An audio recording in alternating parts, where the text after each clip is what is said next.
Welcome to the Working Well podcast. I'm Tim Boris, CEO of Fresh Wellness Group. This show explores the diverse aspects of workplace health and personal performance. On the Working Well podcast, we dive into the foundations of what makes wellness work in workplaces around the world. We connect with corporate leaders, executives, and industry experts who are helping make life more awesome at work and home.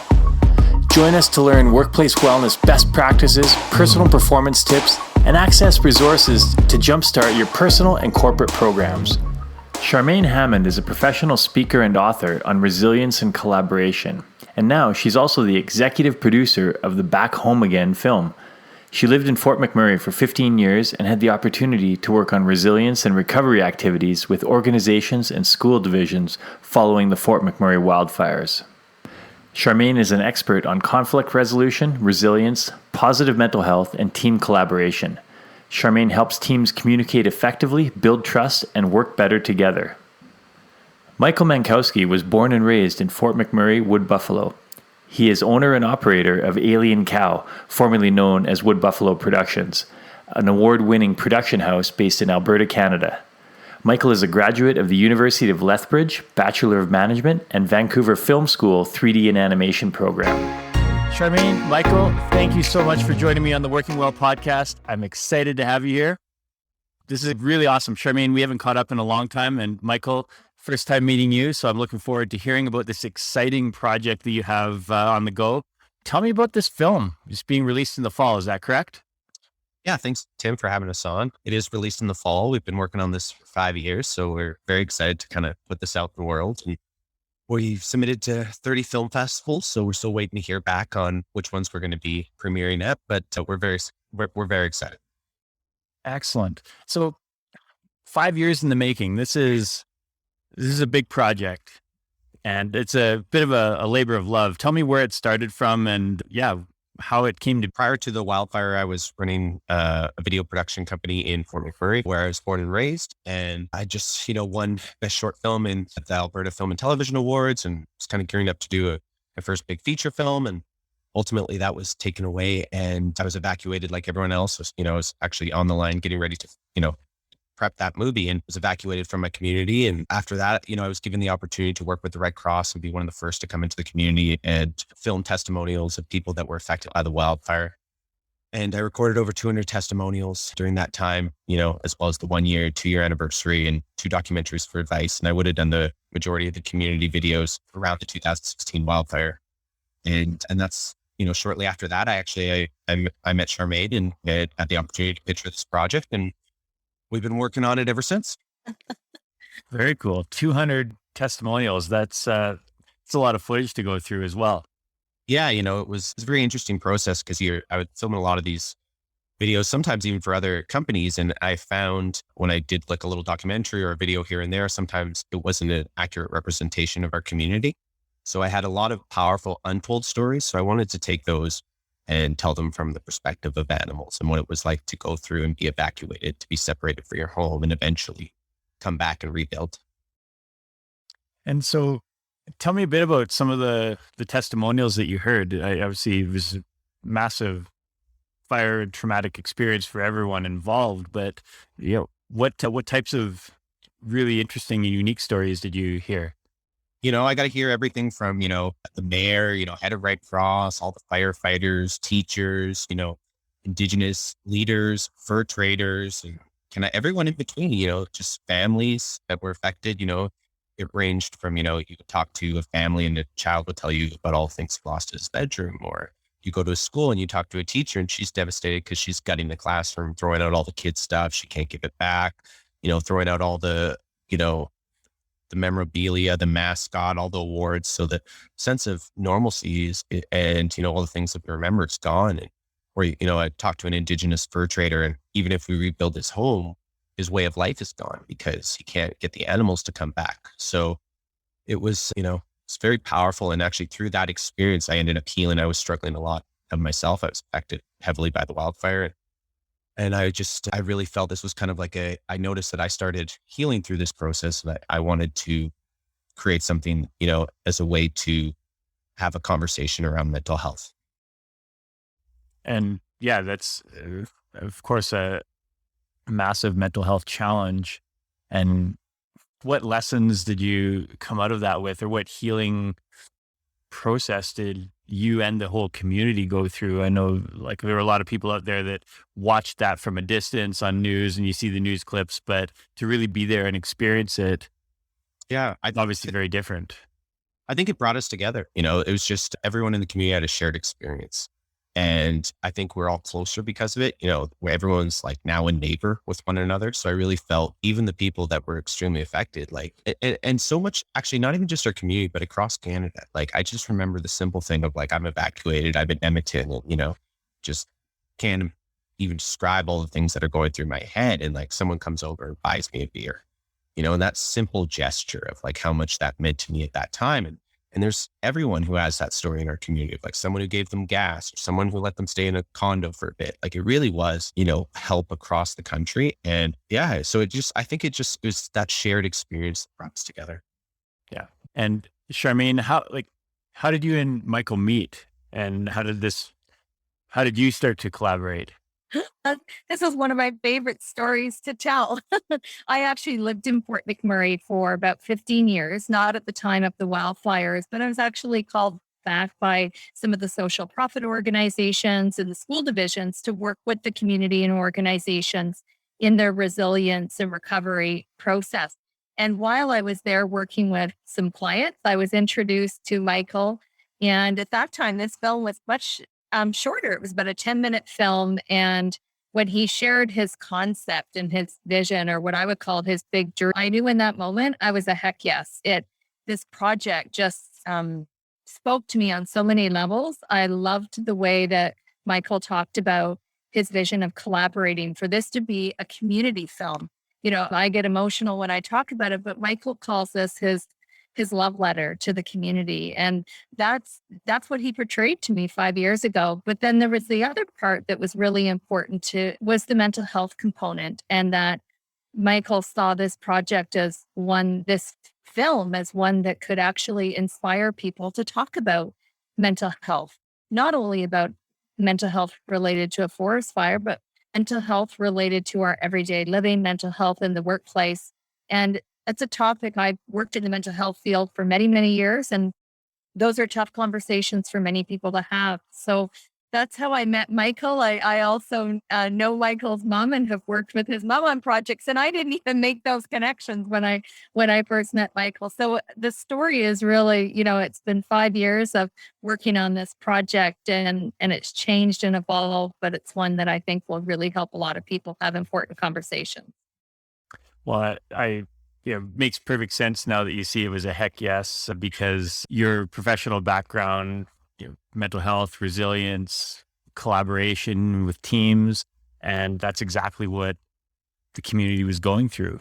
So I'd love to hear more of your perspective on some of the nuggets of wisdom that came out of that, and the lessons that we can pull into this pandemic we're going through now. I wanted to echo what Michael said earlier about how people came together. And so I didn't experience the fire. I wasn't living there at the time, but I was one of those people in a community that I watched my own community do things in support of Fort McMurray Wood Buffalo. So for example, I went walking with the dog one day, and there was these messages of love on the sidewalk by children with sidewalk chalk and paint, just sending good wishes to the Fort McMurray Wood Buffalo region and residents. And so I saw how tough times, crisis, disaster, forest fires can actually bring people together. And Michael had that shared experience living in Fort McMurray at the time. And, I was one of these external people that also witnessed it. The other piece that, is really interesting from our partners with Canadian Mental Health Association and Canadian Red Cross, learning their perspective. And both of them have talked about how recovering after a disaster is really a journey. It is a long process for recovery. And I know, Michael, you probably see that even just doing all the interviews and then having to watch as you're producing the film, you're watching this over and over again. So it really is a process as we recover from crisis in our life.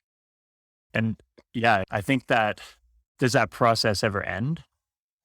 No, I think it's it's something you have to work on, ultimately, especially in our community, they're affected by ultimately the economy, then the wildfire, then the floods, and then, COVID recently. So, and I think a lot of us have that shared experience now with COVID of trauma. And when we started this, we couldn't even say the word mental health out loud. It was, we talked about the PTSD, the effects of after the wildfire. Mental health was, I feel like, a taboo word. I feel like in the last couple of years, we see that change. Now, you have celebrities endorsing it, companies, and it's okay to talk about your mental health publicly. And that's that's the opportunity we have is I think me and Charmaine just hope that this can be the conversation starter to talk about mental health in a healthier way. And hopefully, build these support resources as well, discussion guides and an app, with the movie to help. But I think we have this great opportunity to have that discussion now. When I'd say Fort McMurray, at least from my perspective, is, in a lot of the larger centers, maybe, and 5 years ago, it was probably is different with the pandemic. Mental health is much more talked about, but particularly in the larger centers, as you get to more rural and the oil sands and oil and gas mentality, that wasn't as much talked about. We think of Fort McMurray as this, sort of rough and tumble town. And obviously it's grown tremendously over the years, but it still has that, the roughneck image, right? Very much so. Yeah. And that's, mental health in those types of communities is not as talked about, or at least that's my perspective from that. Has that changed? Well, part of that, honestly, is I hope to change a little bit of that perspective. And, Fort McMurray often is, as you said, painted with that brush, and I'm not going to disagree with that at all. But I do think there's another side of Fort McMurray too, the community side. And that's kind of what I try and focus on. This is just, the community and coming back as a community. And I hope that then we can use this for other communities that are affected by disasters and continue that conversation, whether it be in the workplace or, the schools or just, with a family member. I think it's just, by watching the movie, I hope we can finally have that conversation, of healthy conversation, because many people today are still struggling in my community. Some haven't rebuilt and some people don't want to talk about it. We just had the 5-year anniversary of the fire. So it's an emotional time for a lot, but ultimately, Charmaine kind of always said too to me, it's like, you don't have to watch this, but we have to, if we showing that people are still hurting also shows there's a need for this. And, we want to create this and put this out there so we can have that conversation. Yeah. Tim, you mentioned something a minute ago that I think is really important to come back to when you were talking about, the world is going through the pandemic right now. And now we're seeing mental health being something that is a topic we can speak to. We're seeing it on the news. We see it, in our conversations with people. And Michael, you talked about that shared experience of Fort McMurray. So I think that with what everyone is going through right now, it is a topic that we can actually embrace. And when you look at the mental health statistics and the research that's being done right now, mental health concerns are very, very high and prevalent and need attention. And that's one of the reasons, Michael, I think you chose animation as the medium to do this film, because I've heard you talk about it where you said that animation kind of softens the impact of what people are watching. So that was a strategic on your part. Yeah. Ultimately I was originally approached to create a documentary for, children struggling with PTSD symptoms, and also to use that maybe as a conversation to talk to teachers and parents and point them to resources, because a lot of people were sick of the Fort McMurray Strong and a lot of branding that was coming out.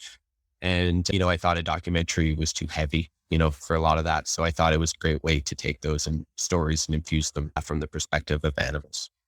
I think that's excellent. And how is the community? You said there's still people challenging 5 years into the process. And I think that's something that doesn't change. But with the pandemic on top of the wildfires, how is the community coping right now through that? I've heard, some overwhelming response, from this project, and a lot of community members have been so supportive. And just like I mentioned, there's people that are hurting. And I think, when you see all the recent wildfires, it's a trigger for a lot. even just watching that news footage. And I really tried in this to actually kind of not focus too much on the fire and focus more on the coming back home aspect of this, just to, and mostly just to, I even remember, a couple months ago when we were around the 5-month anniversary, like all those same images that the news continues to play over and over every year is hard on the community. Like they don't like that image. We started the movie actually on footage I had of leaving the community. And, based on feedback from mental health experts, we decided to take out all the real footage of the fire from the film and just focus on animation. Oh, interesting. Okay.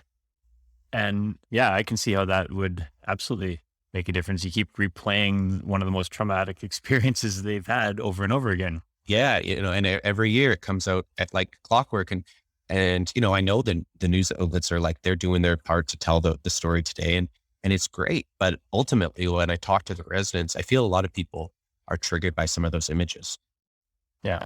And so with the pandemic and what we're experiencing now, do you feel that there were really strong lessons learned that have helped people cope better right now? Definitely. Go. I think that I always go back to the shared experience at the start of just my community.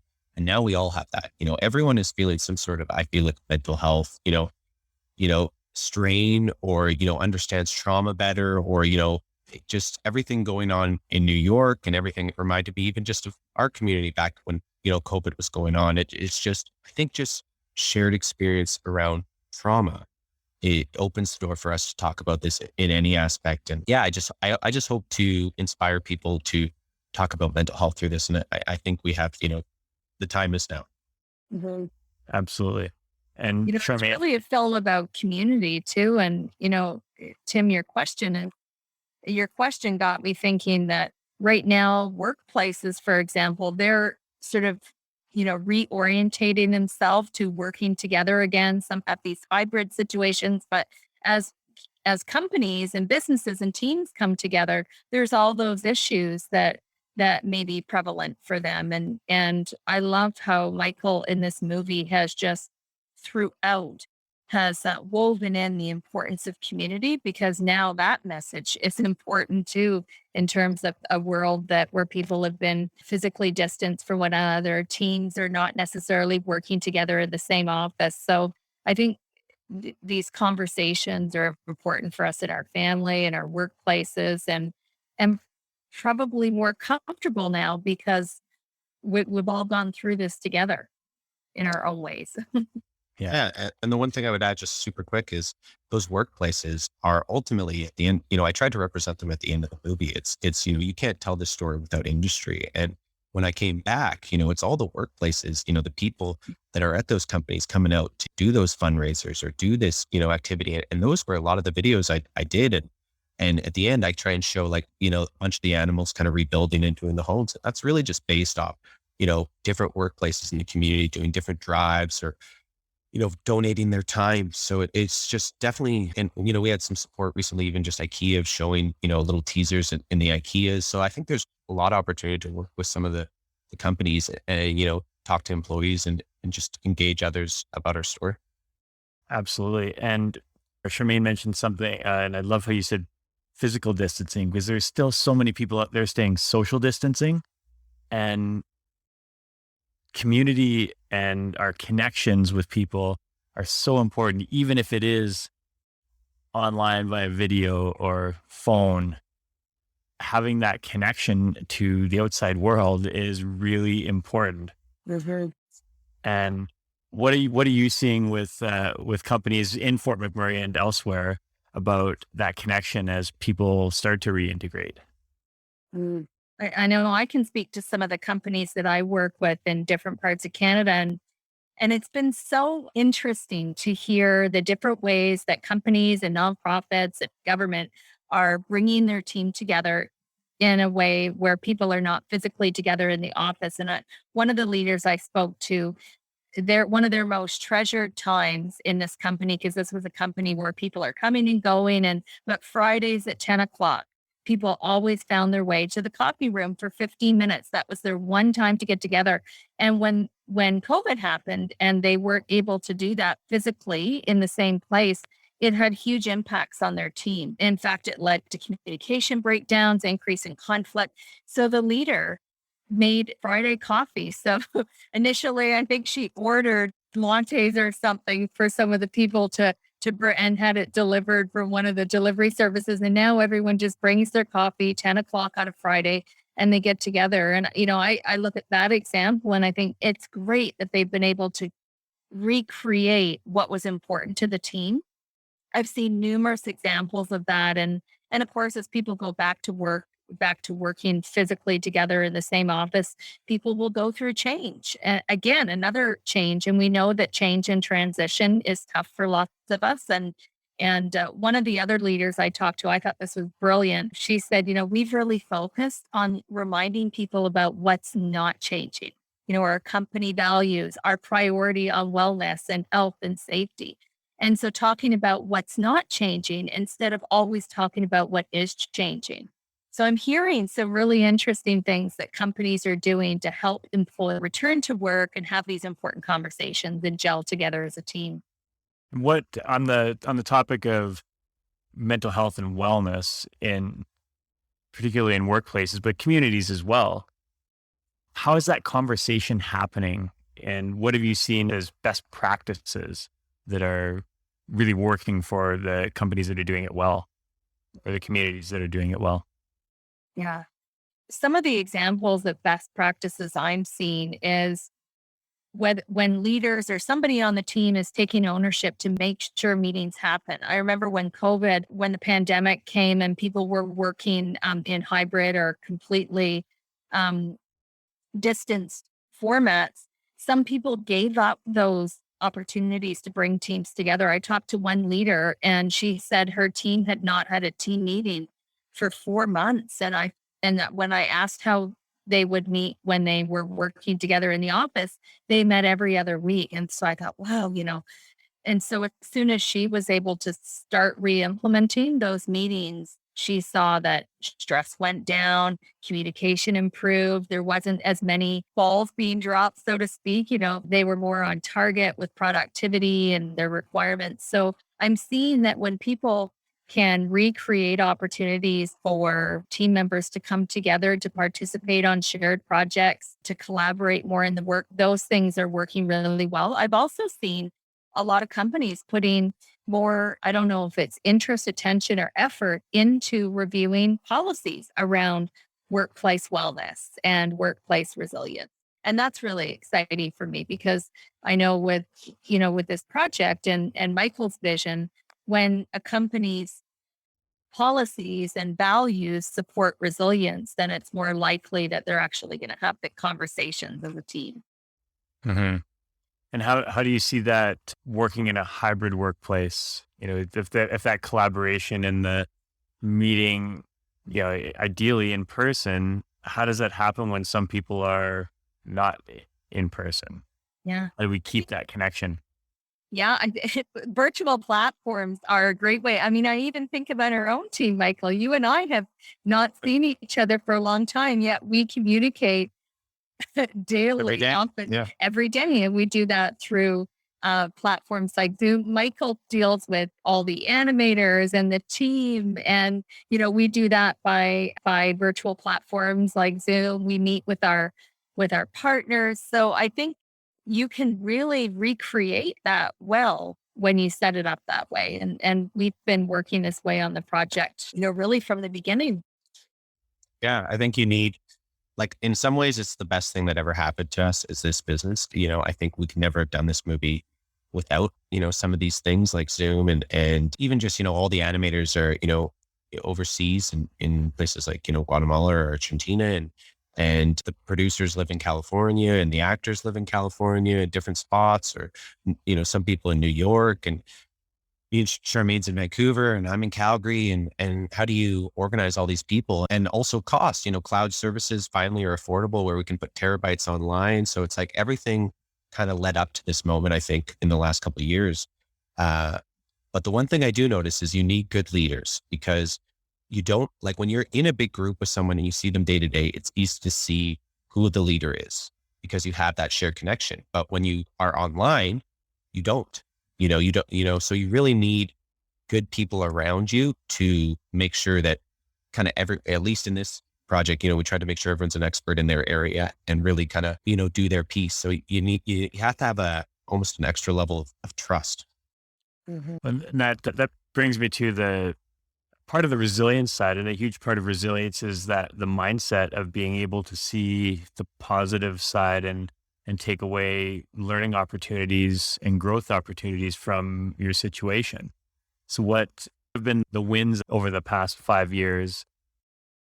We've had, so many ups and downs, but we've had so many wins. Every time we had another actor join on, that took years. We started that kind of the first actor, I think, Tom, at the end of 2017 and finished Kim Basinger in 2020. So many years slowly getting people. And so all those were wins. And every time we had a corporate sponsor come on, like Canadian Mental Health wasn't a fund contributor, but they were a support contributor. We had so many mental health experts and, the gift in kind has been incredible of helping with the resources and all the services. And, same with Red Cross, working with Red Cross, who I originally worked with. And a lot of that collaboration is all come to light because of Charmaine. Charmaine has really helped me focus on the mental health piece of this movie and to approach companies that, as she mentioned earlier, that have kind of a similar mandate, because the only way we can have the conversation is if people watch this. So we need millions of views. We need, Red Cross to say that this is a tool. We need Canadian Mental Health to say this is a tool, and they have. And now we can, with their support, reach out to people and start having that conversation. But all that collaboration, it really organically came to light over several years. It wasn't fast. It's been a journey, but yeah, it happened because of Charmaine. Thank you. So A team effort, I think. Yeah. The other win, I think, and Michael, you just kind of clued me into this right now, is just the ability to be so flexible and adaptable. You mentioned the project has grown and evolved and changed, and that's also, I think, been a real win, that we've been able to work with this team, the expanded team, which is our partners, our ambassadors, our champions, and everyone is being flexible and adaptable. And that has really helped move this project along. And I would say one of the other wins, as you described it, Tim, is just people bringing their expertise and their ideas to the table. And that's allowed this project to just take on this beautiful form and really be one that is, as Michael describes, it's a community project. Absolutely. So when people watch the movie, what's going to be their takeaway? What are they going to walk away with in terms of perspective, skills, knowledge?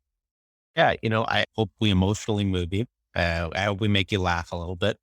And I hope we remind you that, this is just a community like anyone else going through something. And ultimately, for communities that are affected by wildfires and other disasters, I hope to remind them that we're all in this together and have the conversation of mental health and in a safe spot. Yeah. Charmaine, anything to add on that? Yeah, I'll just add, Michael was on a panel conversation recently, and there was a conversation about mental health happening on that.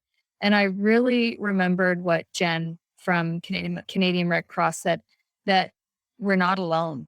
And it just reminded me about how important it is for us to know, all of us as humans, who our support system is, where we can get help, and to know that we're not alone, that it's okay to not be okay, was what Jen said. And Kevin was talking about, we're not alone. We can ask for help. We can reach out. There's supports there. And I think sometimes in life, and when people hold their own emotional experiences close to their chest, or it's uncomfortable to talk about, the conversation doesn't happen. And so that was a great reminder, I think, about just reaching out, asking for help. It's okay not to be okay. Yeah. Well, and there's thankfully a lot of conversation about that these days. So from a corporate perspective, a lot of our listeners are corporate leaders and executives. So how can a company use this film to start the conversation around mental health and resilience? Yeah, I think any organization or company, especially companies in Alberta and again, places that are affected by disasters, I think this is a great tool to share with them. And ultimately, this is a Canadian story. It's, I really tried to highlight, all the firefighters ever coming up and, donations and support. And I think that experience of anyone who's down or might, I know people that would often when we, now even myself, I'm a little bit triggered myself. So I think anyone again in those areas, this is a great opportunity to share with their employees and have that conversation. And, their support resources are built into that. And yeah, it's also just a thank you message to everyone in Canada. So, any of those regions, whether you're in Edmonton, Calgary, Toronto, there's a lot of help from everyone. So I'll pass the mic to Charmaine to add on to that. We've had conversations with different businesses, government groups, nonprofits, and they've expressed interest in doing things like a lunch and learn where they can bring their team together and watch the movie together as a team and have a conversation, whether that conversation be about their workplace or what's going on for them in their own families. What Canadian Mental Health Association is working with us to create these discussion guides. So we'll have things like a family discussion guide and a workplace discussion guide. Because one of the things we discovered with this project, and I know from working in mental health for a long time, is one of the challenges we have to overcome is knowing how to talk about it. And sometimes conversations don't happen because people are not clear on what to say. How do I talk to a colleague about, are you doing okay? Something seems different about you. So those are some of the tools that we're creating to help people start the conversation.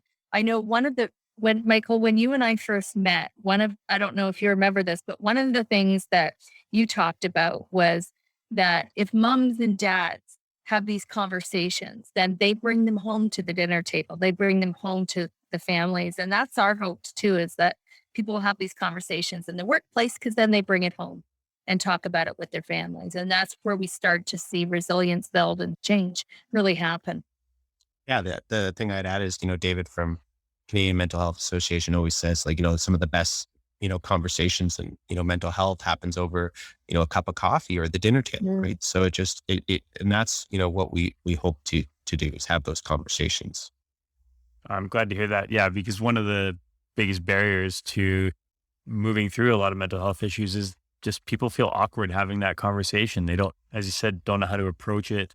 And I think that gets amplified in the workplace because Definitely people feel there are extra barriers in place that's someone's personal life. I really shouldn't touch that. And that's from the corporate level as well as the coworker level. Yeah. So it's totally tricky to navigate. People worry about prying too much. Where is my boundaries here? What can I ask and what can't I ask? And one of the things I think is humans, and I remember years and years ago, I used to work in the correctional system. So I was a correctional officer going back in another lifetime. But that was a system where people normally didn't come up to you and say, Tim, how are you doing? And it wasn't an environment that really talked about mental health yet. The stress level was so high. And I had an incredible leader. His name was John Bromley. And when we went through stressful situations, he would come up to us and say, how are you? And we'd usually say something like, oh, I'm doing good. And he'd say, no, that's not what I asked. How are you doing? And so just knowing how to get that conversation going and just to ask a question about how someone's doing is important. And it's also one that I learned some of us actually have to practice. We have to practice building that language into our repertoire of skills. And I agree with you. I'd say incorporating that language from the asking standpoint, but also from the receiving standpoint, because there's that, as you said, oh, I'm doing fine. Through COVID, people would say, oh, everything's fine. Yeah. Fine is not an answer. Fine doesn't tell us what's going on. And so we have that default response. And sometimes we don't even think that we give that response. So triggering our brain into the awareness of, what are we actually responding to? Are we answering the question and being honest about our feelings? Or at least maybe if we don't want to talk to that person, are we saying, yeah, there's something there, but I'm going to talk to someone else? Mm-hmm. What have you seen about how people have been handling that and in a positive way. I actually had just a real life example several days ago talking to a corporate client, and this was brilliant. The individual said, we came to a big aha around COVID is that we just took it for granted that our employees knew our policies, knew the benefit package that they had, knew that we had an employee family assistance program. They signed the form when they start their job. And so this particular company thought that this was an opportunity for them to remind their employees that they have employee family assistance program, or that you could go to HR, or you could talk to your leader. And I think that's really important, is that when our companies and our organizations have benefits available to people to help them and or their families, that we actually remind them that those benefits are there. Because a lot of times, and I know that from when I used to do mediation and counseling with workplaces, that a lot of people, they know that that exists, but they don't know how to access it, and they're not sure who's going to find out. And so this is a great opportunity to remind people what supports are there for them. You bring up a great point too, is, we know just from looking at the numbers that a huge percentage of employee benefits aren't used or aren't utilized, particularly as we get into the more quote wellness options, the employee family assistance plans, the access to counselors and all those different resources. And even though people might be reminded that they're there, what else can companies do to help? Really, you can't mandate that they be used, but how can you encourage and make it okay for people to reach out for help? One group I worked with a few years ago, this was pre-pandemic, but I believe it's a really good practice, is they had internal champions. I think they used a different word, but that was the feeling I got from them. Internal champions or ambassadors. So that was the word that they used. They're internal ambassadors of mental health and resilience.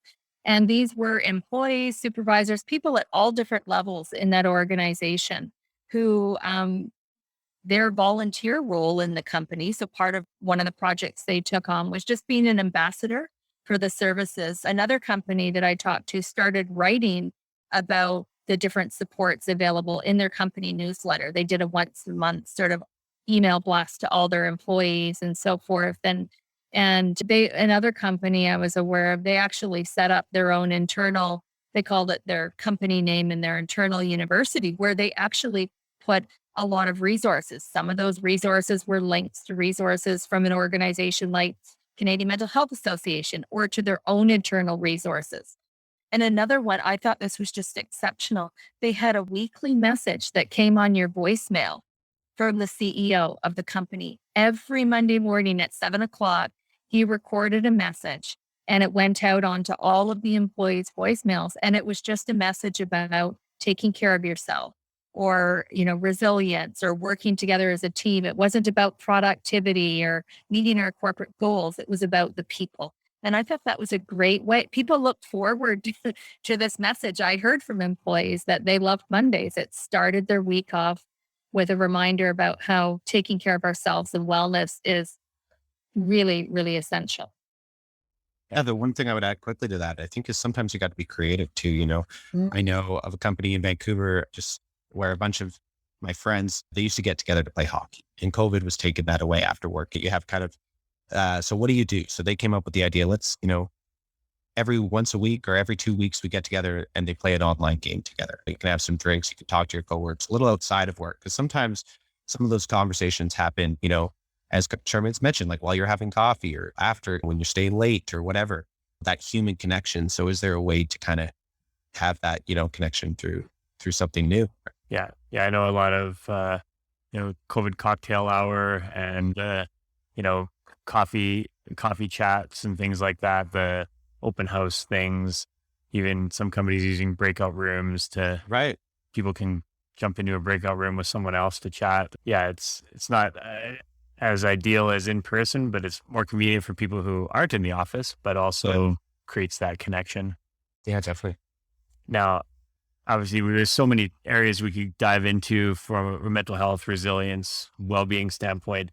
tell me a bit more about when the movie comes out. Do you have a exact date for the release? We don't have an exact date. We are still waiting on some of the film festival news. We're looking by kind of the first week of August, we will have those, announcements. So yeah, fingers crossed, definitely looking at, some Alberta film festivals as well as Edmonton and Calgary. And yeah, the list goes on. We've submitted to 30 and you can follow us at backhomeagainmovie.com or our same for the Instagram handle and Facebook.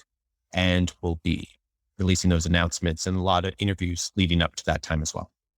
Yeah. And you had, you name dropped a little bit, but there's some big names involved with this movie.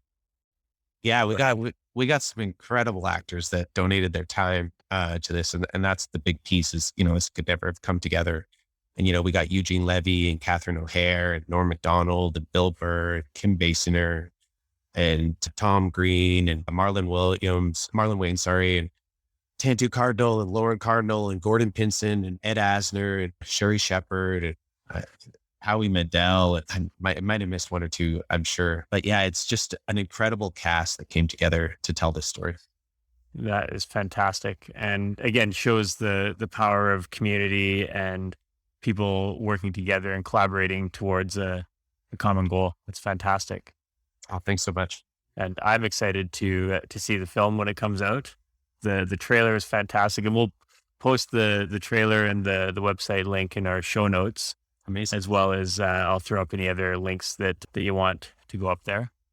And so just you said backhomeagainmovie.com? Yeah. Perfect. Before we wrap up, any other things that you want to take away messages? What do you hope people walk away with from this episode or with not just the movie, but what's your final tidbit of advice? I hope we inspire people to do exactly what we did today, Tim, of just like having this conversation. I think that's the goal of this is just, to have the opportunity today to talk to you and tell us, a little bit about our journey and our story is I hope we can inspire others to do the same and maybe break down some of those walls that exist right now around mental health.